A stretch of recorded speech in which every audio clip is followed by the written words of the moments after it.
Whey protein concentrado, isolado ou hidrolisado? Qual é o que você tem que tomar? Você vai entender nesse vídeo. Antes de a gente entender mais sobre o Whey protein, não esquece de deixar o seu like aqui no vídeo, comentar qualquer coisa só para o YouTube entregar mais o vídeo. Basicamente, a gente tem três tipos de Whey protein no mercado. A gente tem algumas variações de tipos de Whey protein em relação a 3W, onde eles misturam, podem fazer com que seja uma quarta classificação. Mas de maneira geral, a gente tem três tipos de Whey protein no mercado. A gente tem o Whey protein concentrado, isolado e o hidrolisado, e a gente vai entender a diferença de cada um, se devemos comprar, se não devemos, e se a gente deve, qual Whey protein a gente tem que consumir.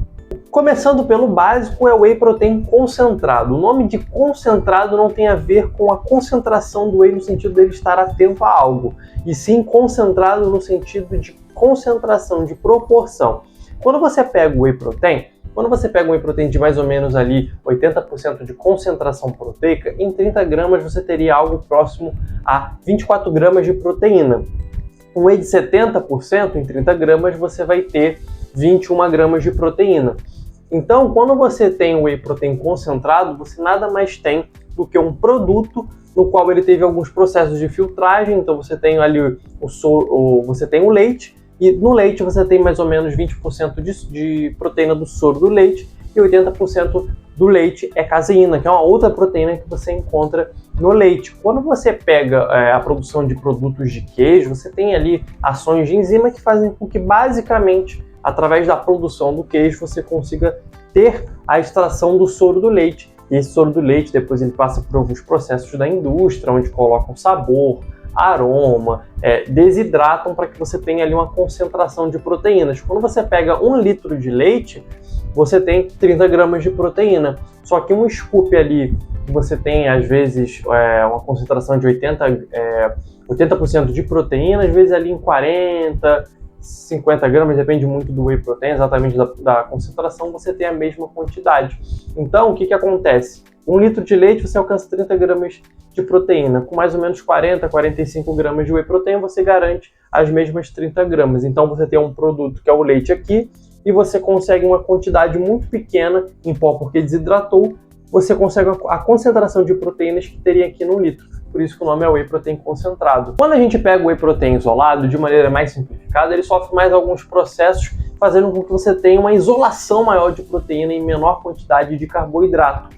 Já o Whey protein hidrolisado nada mais tem a ver com o nome de hidrólise, que é um tipo de quebra. O Whey protein hidrolisado nada mais é do que um Whey protein que foi acrescido de algumas enzimas para fazer com que a digestão seja mais rápida, ou seja, ele já é um Whey protein, digamos assim, pré-digerido. O Whey protein isolado ele vai ter menos quantidade de carboidrato do que o Whey protein concentrado.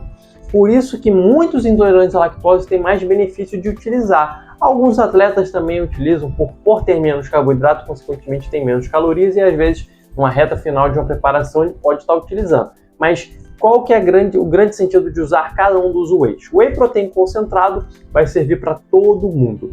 Todo mundo que não tem problema em relação a intolerância à lactose ou um paciente que sofreu um processo de cirurgia e está com comprometimento digestivo. O Whey protein concentrado é para pessoas que não têm nenhum tipo de alergia à proteína do leite, o leite em si, são pessoas que não têm intolerância, então vai ser um preço mais acessível porque passou por menos processos industriais. O Whey protein isolado, ele já vai ser um grande auxílio para as pessoas que são intolerantes à lactose, por ter menos carboidrato.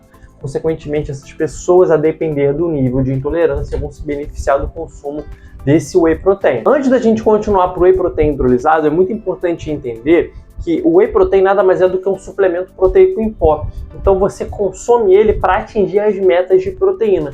Muitas das vezes tem muitas pessoas que treinam, que fazem dieta e às vezes na própria dieta já batem a proteína.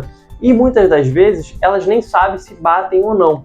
Então o investimento do Whey protein, você vai comprar hoje em dia o Whey protein ali por volta de 120, 150, 200 reais. Às vezes esse investimento vale muito mais a pena se você conseguir colocar isso em um nutricionista, principalmente esportivo, que ele vai adequar a sua dieta e muitas das vezes você nem vai precisar de Whey protein. Eu mesmo tenho diversos alunos que batem a quantidade de proteína sem usar nenhum tipo de suplemento proteico. Então para isso eu coloquei aqui embaixo, fixado no link do comentário, o site da consultoria para você dar uma olhada como funciona o meu trabalho e entrar em contato diretamente comigo. Já o whey protein hidrolisado, como eu falei anteriormente, ele já é pré-digerido, então é muito interessante para pessoas que têm algum tipo de problema digestivo. Geralmente é mais utilizado pelo público da bariátrica, né? Pessoas que sofreram cirurgia bariátrica, exatamente por uma redução ali de estômago, algum tipo de procedimento ali que aconteceu nas modalidades de bariátrica, para que você consiga ter uma facilidade de ingestão do whey protein. Ah, Caio, mas o uso do whey protein isolado ou do hidrolisado não é melhor porque, consequentemente, eu tenho uma digestão mais rápida e essa digestão mais rápida do whey protein vai fazer com que eu tenha mais resultados. Não é verdade, porque o whey protein, por mais que ele seja uma proteína de rápida absorção e você goste de utilizar ela após uma sessão de treinamento, esse efeito de ganhos pós-sessão de treino, o efeito hipertrófico, essa janela anabólica, ela pode perdurar por muitas horas, chegando a 24 até 48 horas, a depender do nível de treinamento de uma pessoa. Então, você sair da academia ou comprar um whey protein mais caro porque está pré-digerido ou tem menos carboidrato para acelerar a digestão e a absorção dele, não faz nenhum sentido, visto que a janela anabólica leva um tempo para poder se encerrar. Então você ter uma proteína que demora 20, 30 minutos a mais, ou você chegar em casa e realizar uma refeição 1 hora após o treino, não tem problema nenhum. Você vai gastar mais dinheiro numa coisa que não vai fazer nenhum tipo de benefício extra. Então esses são os 3 tipos de whey: o concentrado, isolado, hidrolisado. O resumo geral é: se você não tem intolerância à lactose, por exemplo, você pode utilizar o whey protein concentrado, vai ser muito mais benefício para você, porque você vai economizar. O isolado ele é mais caro, exatamente por mais processo e menor concentração de carboidrato, e o hidrolisado são casos muito mais raros de pessoas que realmente têm algum problema de digestão e absorção de proteínas, como por exemplo os próprios bariátricos após uma cirurgia. Lembrando que talvez você nem precise usar o whey protein, né? Isso é uma coisa muito importante de ser vista. Às vezes você não precisa utilizar o whey protein e muitas das vezes você já bate a proteína. Então, lembrando novamente, só olhar aqui embaixo, no comentário fixado tem um link no site da minha consultoria para você entrar em contato diretamente comigo e ter uma dieta periodizada, inteligente e personalizada para você. Se você gostou desse vídeo, não deixe de deixar o seu like, comentar e compartilhar com aquela pessoa que está em dúvida sobre qual whey ela deve comprar. Eu vejo você na próxima. Valeu!